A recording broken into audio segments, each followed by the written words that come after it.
NASA astronaut మన భారతీయ మూలాలు ఉన్న మహిళ సునీత విలియమ్స్ 9 నెలలుగా అంతరిక్షంలోనే చిక్కుకుపోయారని మనకందరికీ తెలుసు కదా. ఎట్టకేలకు ఆమె భూమి మీదకు దిగే ప్రక్రియ ఈ మంగళవారం ప్రారంభమవుతోంది. క్రూ 10 అంతర్జాతీయ అంతరిక్ష కేంద్రానికి వేసుకొచ్చిన ఎలాన్ మస్క్ స్పేస్ ఎక్స్ వాళ్ళ డ్రాగన్ క్యాప్సూల్లోనే క్రూ 9 కూడా భూమి మీదకు దిగుతోంది.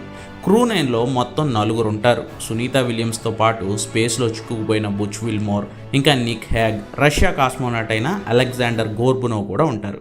అయితే వీళ్ళు భూమి మీదకు దిగే ప్రాసెస్ దశల వారీగా జరుగుతుంది. అవేంటో డీటెయిల్డ్గా చెప్పుకుందాం ఈ వీడియోలో.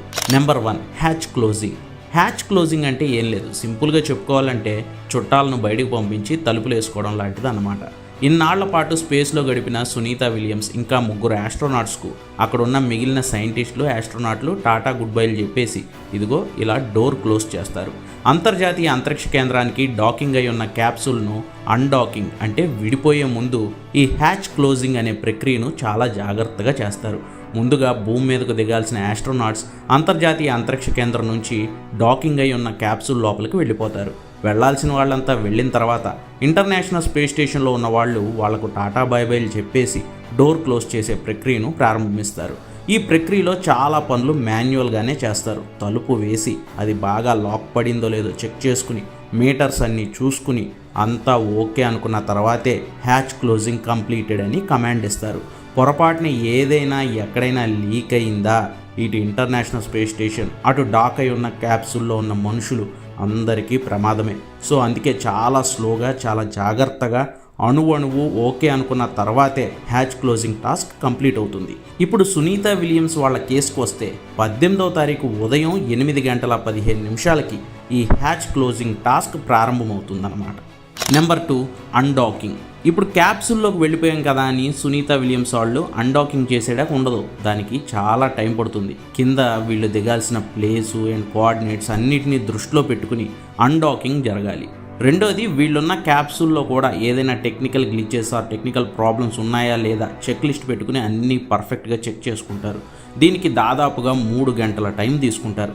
అందుకే 8 గంటల 15 నిమిషాలకి క్యాప్సూల్లోకి వెళ్ళిపోయినా 11 గంటల 15 నిమిషాల దాకా కానీ అన్డాకింగ్ ప్రక్రియను మొదలుపెట్టరు. అంతా ఓకే అనుకున్న తర్వాతే Dragon capsule International Space Station నుంచి అన్డాక్ అవుతుంది. Number 3, deorbit burn. ఇప్పుడు క్యాప్సూల్ అంతర్జాతీయ అంతరిక్ష కేంద్రం నుంచి విడిపోయినా కూడా అలా భూమి చుట్టూ తిరుగుతూ ఉంటుంది. ఎంతసేపు అంటే దాదాపుగా 15 గంటల పాటు. ఎందుకంటే భూమి కక్షలోకి సునీత విలియమ్స్ వాళ్ళు ఉన్న క్యాప్సూల్ ప్రవేశించాలి కాబట్టి. సో భూమి మీద ఎక్కడ దిగాలో కోఆర్డినేట్స్ అన్నీ సెట్ చేసుకుని వాతావరణం అది అంతా బాగుందా లేదా చూసుకుని భూమి కక్షలోకి ప్రవేశించేందుకు క్యాప్సూల్ని బర్న్ చేస్తారు, అంటే మండిస్తారు. సో ఇప్పుడు డ్రాగన్ క్యాప్సూల్ కక్షలోకి ప్రవేశిస్తుంది. Number 4, splash down. భూమి కక్షలోకి ప్రవేశించిన తర్వాత మరి భూమి ఊరికే ఉంటుందా? గ్రావిటీ ఊరుకోదు కదా, లట్టుకున్న ఆ క్యాప్సూల్ను భూమి మీదకి లాగేస్తుంది. గ్రావిటీ ఆధారంగా ముందుగానే ఫిక్స్ చేసుకున్న కోఆర్డినేట్స్ను అనుసరించి క్యాప్సూల్ అమాంతం భూమి మీదకి పడిపోతూ ఉంటుంది. క్రాష్ ల్యాండింగ్ కాకూడదు కాబట్టి క్యాప్సూల్ జాగ్రత్తగా దిగేలా పారాషూట్స్ని ఓపెన్ చేస్తారు. అతి జాగ్రత్తగా సముద్రంలో క్యాప్సూల్స్ దిగేలా ప్లాన్ చేస్తారు. దీన్నే సైన్స్ పరిభాషలో స్ప్లాష్ డౌన్ అంటారు. దడేల్మని పడిన క్యాప్సూల్లో నుంచి ఆస్ట్రోనాట్స్ 4 బయటకు తీసుకొచ్చేందుకు అప్పటికే అక్కడ షిప్పుల్లో, బోట్లలో రెడీగా ఉండే నాసా స్విమ్మర్స్, డాక్టర్స్, అధికారులు చాలామంది రెడీగా ఉంటారు. వాళ్ళంతా వెళ్ళి ఈ 4 క్యాప్సూల్ని ఓపెన్ చేసి బయటికి లాగుతారు. అలా మన సునీతక్క భూమి మీదకి దిగి మనుషులకి 9 నెలల తర్వాత హాయ్ ఫ్రెండ్స్ అని అనున్నారు.